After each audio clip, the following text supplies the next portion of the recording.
everyone. Welcome to our Mud Talk series with today's topic, engaging and supporting students with learning differences, featuring Dev Seacrest, class of 2006.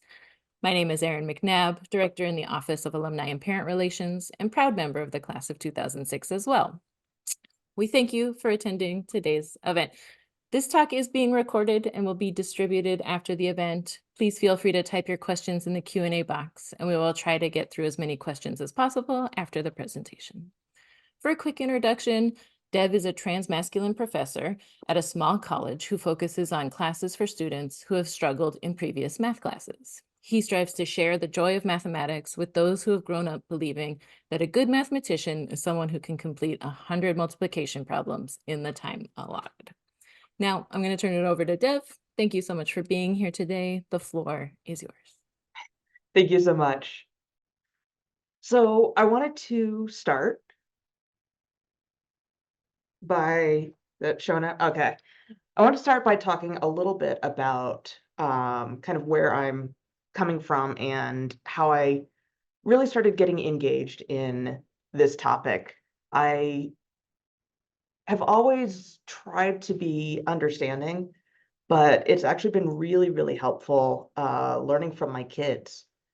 So when DJ was 4, we were singing the Hanukkah blessings, and they'd heard the first night. It was only the first night blessing, so they'd heard it once when they were 2, once when they were 3, and when they were 4, they started singing along with us in Hebrew, that one prayer that they had only heard twice, and I was just shocked.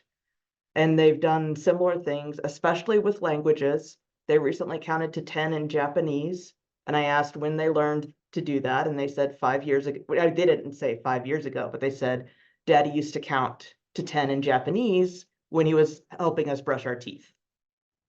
And they just spouted it off. I asked Tyler when that was. He said 5 years ago, and I was trying to teach them or I was trying to do German too, but I could never get the hang of it. And DJ counted to 10 in German. So I want to point out that, I think we often think of people, for example, with dyslexia, developing these incredible memories. This is before most kids learn to read. So DJ had these skills, these talents, long before they would be expected to try to learn something by reading it. That said, they don't always understand how differently they learn. So at one point they told me that their friend said that the friend was going to cheat by writing answers on their hand and just looking at it during the test. And DJ said, that I should do that too. And I was like, well, but your handwriting is completely illegible. Certainly if you wrote on your hand, it would be even worse. You really struggle with reading, and you memorize everything. There is no reason for you to cheat and write the answers on your hand. That would be a lot harder for you. And I mean, they weren't actually saying they were going to do it, but the fact that, this is how people learn and this is how people cheat, I thought was very interesting, given that that would not be a successful technique for them. So I think almost everybody has heard, well, probably everybody has heard of dyslexia, which is trouble with reading. But if you go with the 3 R's, we've got reading, writing, and arithmetic. And there are the 3 D's that go with it: dyslexia, dysgraphia, and dyscalculia. So dyslexia, lexicon, reading; graphia, like graphing or writing, graffiti. And dyscalculia is issues with numbers. It's very similar to dyslexia, but it's a specific issue, especially with numbers. So copying them down, if you write 523 instead of 532, that's something that people with dyscalculia are very, very commonly do. So I want to talk a little bit about some differences that you might see. So this is a letter that I wrote when I was 5, and you can see, my handwriting is maybe not the best. Some of my spacing is off a little bit, but you can still see that I definitely have some spacing in there. I have some punctuation. And then in contrast, and DJ gave me permission to share this. So this is something that they wrote when they were 10. And you can see they really don't understand the spacing. A lot of the letters are capital and lowercase, and they're just kind of all mixed together. They spelled mini as M-E-N-E. So this is just really not a good way for them to express themselves. For those of you who are wondering, Rachel didn't get as many presents. So this is, hi, Rachel. I'm sorry you do not have as many presents as me. Please do not get mad. Please spend it well. They gave some of their Hanukkah money. Love, Dallas. Please. P.S. Do not forget to thank me, which I liked. But to try to get an idea of, what it might be like for someone who doesn't have dyslexia, I was looking at a meme that I thought was funny. DJ asked to read it, and I let them see it, even though I knew the words were complicated enough that they weren't going to be able to read it. And that said, they read every single word except for 2. This is not the, what they saw. They saw the actual meme with all of the writing correct, but I likened it to, if we're looking at it, DJ mostly looks at the first word and the context. And so I shared this with them and with another student with severe dyslexia and said, is this kind of sort of in a way like what you see? And the other student with dyslexia read all of the words from this blurred version, except for the same 2 that DJ didn't get, which I thought was really, really interesting. So to show you the full version, I thought it was really funny. But the 2 words that they didn't get were crucial and giant, which are both harder words. The fact that they got all of these, they read the word design to me and flawed, and that's not something that they could do if the word was isolated. Deb, we have a quick clarifying question. Yes. Who is DJ for those for Oh, people who I'm who sorry. might have missed it? So I have 2 kids, DJ and Rachel, and I was talking about how I learned a lot of what I've learned about learning differences from them. Thank you. So DJ has dyslexia and dysgraphia, and ADHD. Rachel has executive dysfunction, which I'll talk about in a little bit. And learning from them has really been helpful for me with, my college students as well. So this is just an example of one of my previous exams. This is a this is a class for college students. This is not college level material. And one of the things about this class, this introductory algebra, is we literally start with fractions. And the students who need to learn fractions when they are in college often learn in very different ways than people tried to teach them. So, dyslexia is fairly common, but in the classes that I teach, it's extremely common. And one of the things that, when I look at this, I can read the words. I didn't really understand why some students needed it read to them. If you can read each word, why do you need it read? And the answer that kind of helped make sense to me is thinking back to when I was first learning to write. And when I would start writing dear, when I was writing a letter, I was working so hard to write the D and then the E that often I would continue and write my name. I would write out Debbie because I've got the D, I've got the E, and I'm focusing so hard that I lose track of what I'm even writing. Or similarly, sometimes I'd write the D, the E, the B, another B, because again, I kind of was using so much energy to figure out how to express myself. And if you look at this paper and, the directions, it's not super complicated, but it definitely could be simplified. And if you think about trying to write when you're writing like this on something that is, fairly difficult to space things out on, it changing it and adding simplified directions, bolding the numbers so that they're easy to pick out, having clear answer boxes, having grids. You don't need this as, graph paper necessarily, but it helps students line things up. And instead of having to give directions about, either into a mixed number, into an improper fraction, just clearly saying what I'm looking for.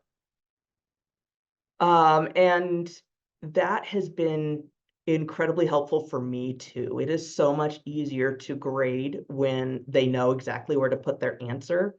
And their handwriting is so much better and it's not all over the place. So I've really benefited from this too.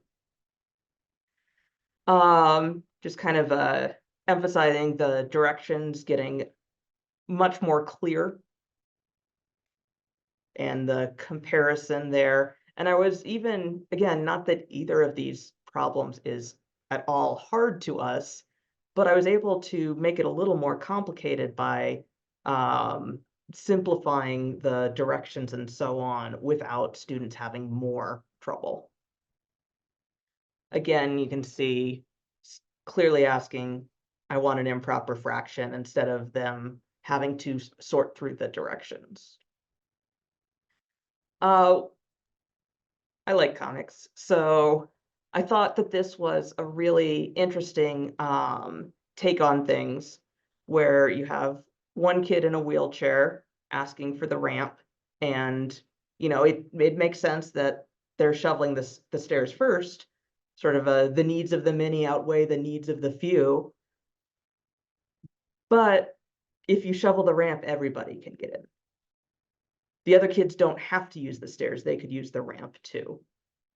And so using that as understanding that I don't need to make a different set of directions for someone who's dyslexic and for someone who isn't, because everybody can, nobody is harmed, or it's not making it harder for anyone to have simplified directions. A couple things that I do, because again, it's not just about dyslexia. It's there are a lot of different reasons why someone might struggle. And one of the things that I like to do is I Zoom my classes for students who aren't there because they're sick, because the roads are icy, but also students who are in class can Zoom in with it muted. If they have poor vision, that way they can have it right by them. So they see the smart board, on their tablet at their table. That can be someone with poor vision. That can be someone with visual information processing disorder. So my kids struggle with that as well. It takes them a long time to refocus their eyes from near to far and far to near. So copying off the board is really difficult for them. It takes a lot of energy and it's slower for them. And that's something that's not very commonly diagnosed. If a friend of mine hadn't noticed it, we never would have thought of it. So frequently I've had students before who, when I mention it, said, oh, I didn't realize that wasn't normal. And so realizing that there are accommodations for things that they might not even realize ahead of time that they have. It can also be helpful because you can have closed captioning. So again, it's not completely correct. You can see it, we don't have punctuation, etc., but it can still be a nice supplement to the in-person, to what they're getting in the classroom. So even when they're in the classroom, they can still have some extra support that, a few years ago wouldn't be possible. One thing that I have definitely run into at times is when something seems to make sense and then you kind of look out the window or get a little bit distracted, and then it just something happened in those intervening moments and you're not quite sure what it was. So by recording my classes, that's been really helpful as well because students can go back and find out what just happened in between these these two moments in time. And they can also watch me do an example while they're doing a different example and following along with similar steps. So that's been really helpful. Our some students have note taking as an accommodation. And rather than at the beginning of class saying, will somebody let, the dean of students office photocopy your notes, please? Yes, you have to go there every day. Pretty please. This way I can have those recordings as well as having my slides saved, and I can share those as well, which is really again beneficial because a lot of people would not ask for that accommodation because quite frankly it is difficult to get a volunteer. And so now people don't have to out themselves as needing accommodations. So the smartboard notes and the recordings can be helpful there. I mentioned a few moments ago about executive dysfunction as well, and this is something that I had not heard of before Rachel was diagnosed with it. And executive dysfunction is essentially, if you imagine the way you think things through, so working memory, and this kind of relates to when I was talking about, focusing so hard on writing my name that I forgot or on writing that I forgot what I was doing. Or if you can imagine when you're tired and you're trying to remember 3 things that you have to do and you just can't quite seem to hold them all in your mind. Can also affect planning, so that just makes it a lot more difficult. With kind of a combination of the working memory and the planning, Rachel is supposed to get brief written directions for tasks. She's 9, so just having a little bit of this is what you're supposed to be doing can be really helpful. And I asked her teacher if she was getting those, and she said, well, I explain it one-on-one, and then she sits down at her desk and she has no idea what she's supposed to be doing. And that's because with executive dysfunction, she doesn't have that working memory to, yes, she understands it at the desk, but taking it and translating it is really difficult. And similar for organizing. Her desk was really messy, and figuring out that the teacher wanted a certain thing, they helped Rachel organize her desk. They took a picture of it, and then they taped that picture onto the desk so that she could clearly remember where things went. And it was really, really helpful. So having those sorts of accommodations can be can really, really make a difference. There are a few things that you can do to help with this, to help with planning and organizing that one of which I think is a really good website. It's goblin.tools. I don't know why it has the goblin in there, but I wrote in here, explain executive dysfunction. I told it how detailed I want it to be. There's a 1 through 5 list. And then I clicked the button and it split it up into tasks for me. So I want to explain it. I mean, it's artificial intelligence, which is not always actually intelligent. I often personify it. It's not actually thinking. It's just, giving a best guess. So, but it's still, I said executive dysfunction, and it talks about the common symptoms and the risk factors, and it did a pretty good job. Having someone to do the breaking things up for you is great, but doesn't always happen. So having tools like this can be helpful. You can tell it, I need to clean my kitchen, and it'll give you some suggestions. If I hit the little magic wand again, it would give me more detailed instructions on how to do this first thing. Universal design for learning is something that really ties in, and it's not just about necessarily for learning. You can have universal design in a lot of different areas. So here is a little bit of an explanation. There's more to the article, but if you look at this writing, there's a lot in there.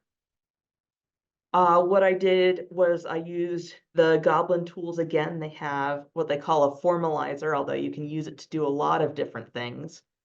It turned it into bullet points for me. And then what I suggest students do is read the bullet points and then go back and reread the paragraphs. So this isn't completely skip the paragraphs because, again, artificial intelligence is not always intelligent. It might leave something out, but having this framework when you're going back and reading the paragraphs can be really, really helpful. It's kind of a Cliff Notes version, and then you read the real thing.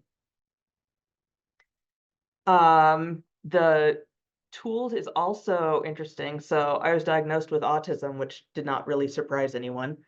And sometimes understanding tone can be difficult. So you can put your email in there and make it, more succinct or more emotional or more passionate or more sarcastic, which is always fun to do. So there are a lot of ways that you can use this, not just for summarizing and bullet points. So play around with it. Another thing that I do to try to scaffold is for the project that I do. I used to, when I first started assigning it, it was, here are all the things you need to do, turn it in on this date. And that did not go well. So I started breaking it down more. At this point, I have things separated out into steps. And right now, we've got the draft. They cannot submit their draft until they have gotten a grade on their outline, the previous part, and marked all of the things as complete. So, it's not just submit it here. It's you have to physically mark off, okay, I gave this example. I gave that example. I marked it as done. Now I can submit it, which has again really helped me because now I don't have to constantly say, you didn't do this part yet. One of my favorite changes that I've made is for the essays, instead of requiring something that's written, I now allow them to do videos, to do audio, or my favorite is to just schedule a chat with me. Because so many students are coming from backgrounds where they have really struggled with math, I ask on their first essay, which is very early in the course, what works for you, what hasn't worked for you, what has your background been? I've had people tell me stories that were just incredibly sad, about the experiences that they've had. I had one student say, I get really nervous when a professor walks near me because I used to get hit with a ruler when I did something wrong. I'm like, well, I'm not going to hit you with a ruler, but that's good for me to know because I don't want to make you uncomfortable. So having them express themselves in a way that works for them has given me a lot more information. And I've really, really enjoyed being able to hear from students in a way that they express themselves best. One thing that I think I hear a lot is, aren't we just enabling them? I'm splitting this up, I'm doing all this for them. What's the point? And my answer to aren't we just enabling them is yes. That's the point.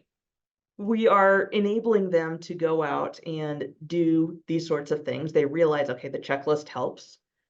They realize that having different ways to express themselves is helpful. Maybe rather than writing something out, they're going to dictate it and see how that sounds. Got different ways to communicate, using the dictation, using text to speech to get it to read to them, using a combination where you dictate and then you get it to read it back to you to make sure that it actually said what you want it to say, using graph paper, taking breaks. I tell my students sometimes that's the most important part of studying is actually taking a break. Makes me think of, do we still have noisy minutes, quiet hours and noisy minutes during the exams? So taking breaks is important. I've also been asked, well, can't we just accommodate the students who need it and not worry about doing this for everyone? And there are very few instances where that actually makes sense. I don't need to write two versions of the exam and have students decide which one they're going to take because having the grids, I've asked students, nobody has complained about it. And in fact, it's been there was one person who said they didn't really care either way, and everybody else has said that they liked that. That's not always the case. I fairly recently advocated my doctor's office. All of the chairs in the clinic waiting room had arms, which meant that one of my friends was standing against the side of, or leaning against the wall because there weren't any chairs that worked for him. So getting some chairs without arms was really important. That said, some people need the arms to help them stand up. So that's a case where we need to make sure that we have things that work for everyone, and it is not a, one size fits all. But with some of these, yeah, we can there's no reason not to. We don't always know who needs it. They might not want to ask for it, and sometimes the students themselves don't realize that that would be helpful for them. So again, when, we're enabling them, yes, I'm trying to help them so that they know what works for them. A couple challenges that I've run into, both myself and explaining these things to other people. And I think the biggest one is I've always done it this way. And I have myself struggled with that many times. One thing that I can think of going back when I first learned that some people used they, them as their personal pronoun. And when I first heard that, it was, I just think back to my second grade, and you're not supposed to do that. And I didn't want to, and I mean, I almost immediately changed my mind on that and said, okay, that does make some sense. And then I used they, them myself for 10 years. But when I first heard about it, it still just took me a moment of, I don't want to change. Why do I have to change? So a number of the things that I have done have taken a little bit of effort.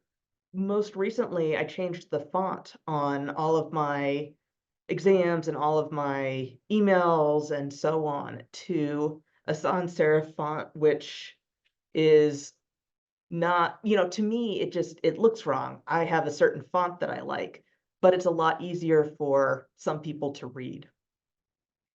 There are what are called unreasonable accommodations, which you do not have to make. So if the office, it's now the Office for Student Success, but it was Office for Students with Disabilities.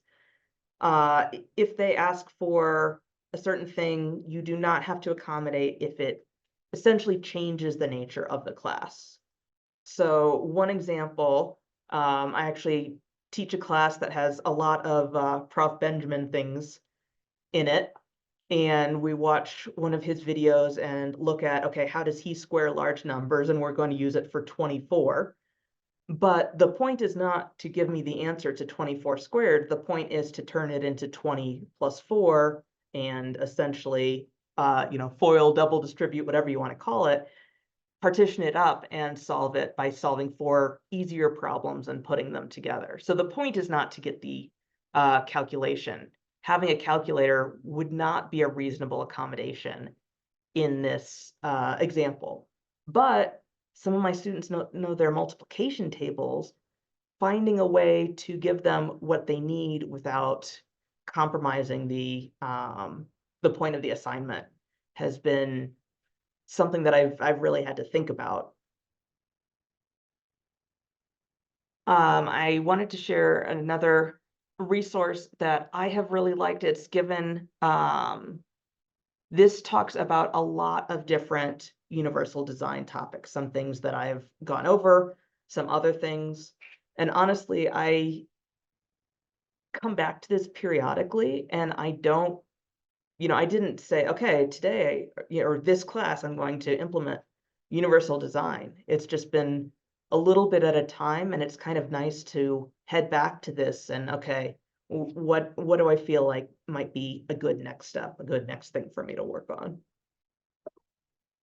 So in terms of some suggestions, if you are wanting to implement these either in a classroom or in some other setting, definitely make one or two changes at a time. Don't do everything all at once. Uh, because it can just take a lot of effort. And I think sometimes I know I get overwhelmed if I try to do 15 things at once and then I just don't do them. So a couple changes at a time. Check in with students. When I was, again, kind of first trying to be more aware of students with dyslexia, I made the font bigger, figuring that that way, they could more easily circle things and so on. And one of my students said, space it out a little more because, oh, didn't like that, because that way I can have, when I'm reading and I want to go to the next line, I can do that more easily. I really only fairly recently realized that the reason I read so quickly is because I don't read the way most people do. I don't read word for word. I kind of look at the whole paragraph, and the important words jump out at me somehow, and I put together the meaning. And if I don't get it right away, I look at the paragraph more closely. So it's almost like image processing. And that sounds incredibly bizarre, but I didn't even realize that I wasn't reading well, I didn't realize that the linear reading word for word was not what I was doing until I thought about it. So to me, the spacing doesn't really matter because I find the words and I put them together. But if you're trying to go line by line, you definitely want that spacing. So asking people what is working for them and what isn't. Definitely being open to new ideas. Sometimes it's a challenge. Sometimes I say I just can't handle that right now. Maybe I'll try it again next semester. But not only should they work for your students, they need to work for you too. So again, when you are making changes, uh, making sure that it still fits you. I'm not going to be a good professor if I copy everything that another professor does. They might be great, but I'm not going to teach the same way. That's not how I'm going to be most effective. So if a certain idea doesn't work for you, or if you try it and you find that it just doesn't fit, you can always backtrack and try something else. So kind of one more point that I want to make at the very end. Got a question slide. Kerning, adjusting the kerning to just make it a little bit easier to read. So that's something that's very, very easy to do, and can make a big difference. So I know there were some questions in the chat, but I'll let you. Perfect. I will ask if you could put your questions in the Q&A instead of in the chat. That way, when we finish them, people can refer back to them. We have some in the chat. I'm going to start with a pre-submitted question that got some clarification, Dev. So it's a little longer than the one that we saw Okay. beforehand. But it's, what's your thoughts on disability as an identity to be proud of and embracing disability status as an essential element of DEIB, diversity, equity, inclusion, and belonging efforts? So this person says, speaking as someone with disabilities, with a deep interest in disability advocacy, the word choice of differently abled versus disabled can be very triggering language to certain people. They were a bit provoked by the use of learning differences, right? Especially if you have a learning disability. And I feel it's important to talk about. So what are your thoughts on word choice and the role of disability as part of DEIB and as something to lift up as an identity instead of, say, sidestepping? Yeah, that's a really great question. So for me, learning differences, I always thought of it as just kind of a euphemism for learning disability until my kids started saying something in a language that they don't speak that they had heard twice before a year later. And realizing that with that sort of thing, that is truly a learning difference. Yes, they are dyslexic, but it's not that they can't learn or that they aren't as good at learning. It's that they learn in a different way. I have pretty severe face blindness. So when I try to recognize someone, I don't use facial features. I use hair, I use mannerisms, things like that. So again, that's not, I mean, the fact that I have face blindness is very inconvenient. But the way that I recognize people is a difference. I think with disability, it's a little more challenging though. I have rheumatoid arthritis, started having problems at mud actually, but it's gotten worse, although we have better medications. So I recently couldn't use, I had to have surgery. I couldn't use my ankle for quite some time. And I was able to use a knee crutch. I called it a peg leg. Oh, sure, yeah. So I could still walk around. To do that, I needed to have really good balance and coordination. So even though I couldn't use my ankle, I still felt that that was, maybe a difference rather than a disability. It was a disability, but there were things that I could do to kind of get around it. On the other hand, when I'm trying to do something and, that knee crutch isn't what I need, sometimes I have another joint that's not working, and I just plain can't get across campus without using my mobility scooter, that's a disability. Right. So to me, I think I get frustrated with people using difference when they mean disability. I get frustrated with dancing around the topic. Mhm. But I think there are times when it truly is a difference. Right. It was kind of a long question. Did I miss a piece?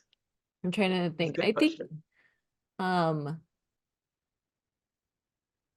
I think the part that you miss is like, how do you like the role of disability as something you lift up as an identity, I guess, is the part that, Thank you. Yeah. yeah. So for me, with my physical disabilities, as well as I have some minor but specific cognitive impairments, I do see that as something that is essential to my identity, but I don't see that as necessarily something that is something to be proud of. I think the way that I get around things is something to be proud of, but saying, I'm physically disabled, I cannot handle these stairs right now, to me that does not feel like necessarily something to be lifted up. I do think it's something that people need to be aware of, people need to accommodate. Mhm. But even though it's a piece of my identity, I would not necessarily celebrate it. I could find, um, finding kinship, finding other people who Right. share those experiences can be really helpful. So there can be a community, even if I'm not necessarily specifically proud of a particular disability. Yeah, and the terminology has definitely like changed through the years where the people forward, right? Disabled people forward language has Right, definitely like come and kind of gone now, right? Like I feel like it had a little swell of that is what people want known. Now it's really right. right. So, and I think that is just part of the world we live in these days is like terminology is really changing constantly for everything. And what different people want can also be very personal, how they want to be Yes. referred to as a disabled person or a person with disabilities. I don't, I'm not necessarily in that same advocacy sphere, but it seems like it can be a personal preference, very much so, like on a person by person basis, how they would like to be referred to. Yeah. Yeah. I call myself an autistic person as opposed to a person with Person with autism yeah. because generally the person first language to me implies that it's something that we're not proud of. You don't say, the person with tallness. Right. It's the tall person. But if we're going to work around it and put the person first, I see that as not great. But some people do feel I'm a person first and I have autism second. Right. All right, Deb, I'm going to stop sharing your screen. I shared your email Thank you. in the chat, and we have some more Q's and A's. We have a question. Says, Dr. Seacrest, do you think we are becoming more conscious and accommodating to folks who have these challenges, sorry, or is there an increased prevalence of folks who have these challenges? That's a really good question. I think probably both. I think it's also not necessarily a huge increase in the prevalence, but an increase in not even necessarily formal diagnosis, but just recognition, knowing that this, um, particular disability or difference is something that people might have affecting them. Mhm. Yeah, I think part of also social media is like seeing other people with, say, a difference or even a disability Yeah. and being like, wait, that also is me. And you never realize it, right? Because you are normal to you, right? Yes. You didn't know how you read. It was different than how I read or other Right. people. When you described it, that sounds really cool how you read. That sounds really fun. But you don't know that until you see someone else like talk about it potentially. And I think social media has definitely like increased awareness if you're kind of two positives and negatives, right? I feel like some Yeah. people are like, oh, I'm definitely autistic because I'm just kind of weird around people. And it's like, that's Right. not really autism, guys. So, Yeah. Or, I'm dyslexic because I got my B's and my D's confused. And that can be a piece of things, but that's right, not, um, right. We've that's, kind of seen both, right? Like yeah. an increase because there's more awareness, but an increase because of diagnosis. But yeah, it's But I think there's also an increase in our understanding of how to accommodate. And I think yes, technology has been a big part of that. amazing. Um, Yeah, at MUD, so my junior, senior year, 2005, 2006, I was having enough trouble with my arthritis that I couldn't write. And so I right. had to type everything. And then I was having enough trouble that I struggled to type. And That's so I had dictation software that I forget what it was called then, Office for Disability Services or whatever, but they got me dictation software, which wasn't as good as it is now, but was incredibly helpful. That way I right. didn't have to keep making Tyler type my papers. Right. Helpful for Tyler as well. All right. Feel like I'm lingering on questions too long. Sorry. Do you have any suggestions to help students with auditory processing disorder? So in terms of the auditory, I brushed past it, but I think the closed captioning can help. Mhm. I think having a written record of things can also help. So not necessarily just having closed captioning Right. at the time, but being able to go back and have that Re-listen listed to out it. and Yeah. get the transcript. Right. Re-listen to it, be able to read it while you're listening to it, kind of like see it, hear it at the same time. Yeah, I mean, closed caption, everyone uses closed captioning. Like right. one of the greatest things that's helped everybody made Yeah, for people with auditory processing issues. yeah. My Um, grandpa was hard of hearing for a long time, mhm, and he and my grandma used to basically text each other when they were in the same room even, mhm. because that was easier than her shouting at him. Perfect. And when we had family Zoom calls, having the transcription, it was so much better than meeting with him in person because he could actually understand what we were saying. Perfect. Next question. Thank you for your presentation. I am wondering if you can share your thoughts around what a fully inclusive classroom likes and what differences there might be between a college setting versus an elementary or secondary setting. Yeah, that's a really good question. I think fully inclusive is it's hard to define that. Right. Um, I was talking with someone about accessibility. The lift has been broken to my choir classroom for a very long time. And I have to, manage the stairs even when I can't manage stairs. Hmm. So I certainly feel like the room should be accessible without people having to go downstairs. Hmm.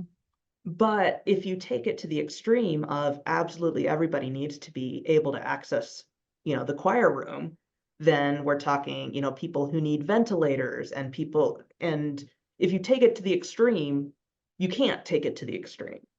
Hmm. So at some point, that inclusion has to stop, which is, just based on resources and feasibility and so on. Hmm. But trying to be as inclusive as possible is really, really important. Understanding that some people learn having the visuals, the audio, the checklists and written instructions for if you have trouble remembering things. All of those are helpful. And I think at especially elementary and it's, I have more experience with my kids who are in elementary school, and then with myself teaching college students, I don't have as much experience in the middle. But I think in both cases, college and elementary, people aren't necessarily aware of the accommodations that might be out there. Hmm. And especially as if you have not been,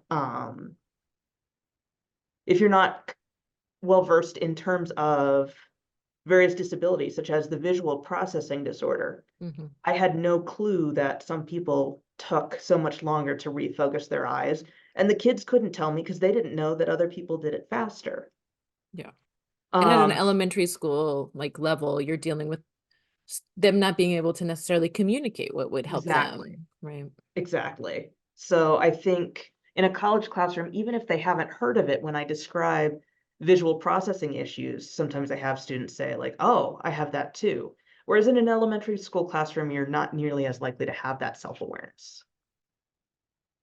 Yeah, it's tricky for the younger ones. And I think one of your points was like start small and like it's kind of an iterative process, like accommodate the students you have in front of you when you have them to Yeah, try and slowly make your classrooms more and more accommodating to those who you may not know need accommodations and that's kind of the best we can do sometimes.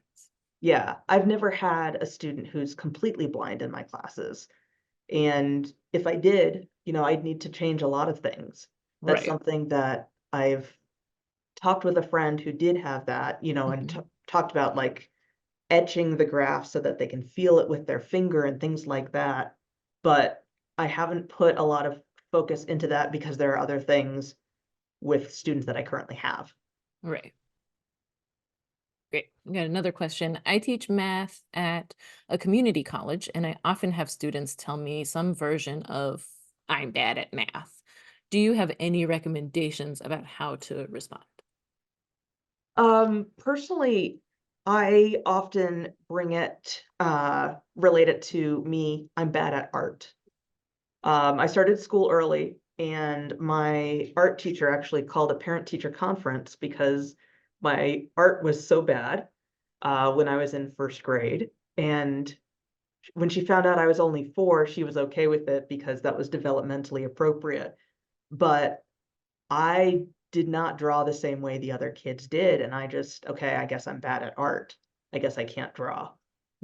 And so I grew up, really my whole life assuming this and not putting in the practice and getting the support because I just didn't think that I could learn it. So just like, I felt like I wasn't good at art. And honestly, it's not that I was bad at it, it's that I didn't have access to the support that I needed at the time, because this was a teacher teaching to 6-year-olds and not to a 4-year-old. Right. So with them as well, often, yes, you're bad at math when it is taught in this particular way, or when you're in a 5th grade classroom, but you didn't understand it in 4th grade. Right. But if we can start from a place where you are comfortable, which maybe that's fractions, maybe that's before fractions, then, I don't think it's necessarily you're inherently bad at math. You just are struggling currently. So kind of a fixed mindset versus growth mindset Mhm. attitude. And sometimes I have my students actually watch TED Talks on that sort of thing, and just really focusing on, yes, you're not getting it now, but maybe you will. One of my favorite student evaluations was, this was a good class. I didn't hate a second of it, Aw, that's because sweet. clearly they expected to hate the class. Yeah. And so, I'll take I don't hate it as Great compliment. progress. Yeah. For a math class, if they hated math, that's pretty great. Yeah. That's pretty great. All right, I don't see any more Q's and A's. Last call for Q's and A's from the audience. We are almost at our 6 o'clock hour. Let me double check on our pre-submitted, make sure we kind of covered everything. I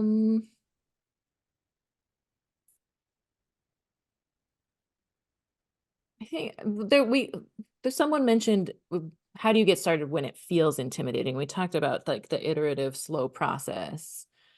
Are there other resources? Are there Facebook groups, or are there other places that can help you just get started on making a more inclusive? You shared some of the universal design websites, right?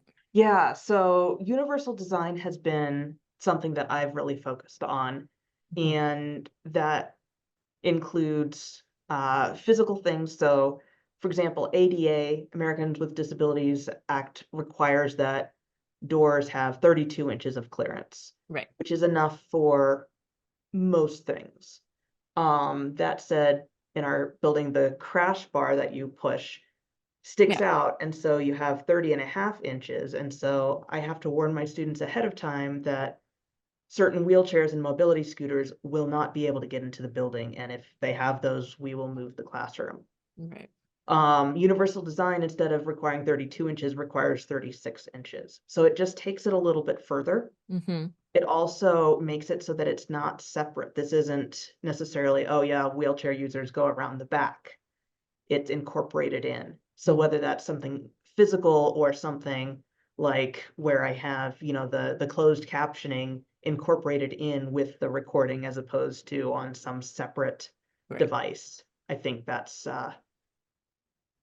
really important. And I think focusing on areas that you feel there's a real need for, or that you have a real interest in, can be really helpful. Mm-hmm. Again, with my kids, when I realized the various things that they struggled with and excelled at, that helped me, okay, oh, I'm realizing that spacing out the lines is really helpful. I'm realizing that bolding the numbers so that they can pick them out of the word problem is really helpful to them.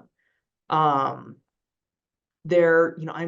I'm sure there are lots of Facebook groups, and now I kind of want to go look into that. I don't have any off the top of my head, but I'm sure they exist. I mean, I might be dating myself even mentioning Facebook. So Well, I'm in some Facebook groups. I'm on some Discord servers, there you so go. The Discord, that's a more recent place you could find resources as well. yeah.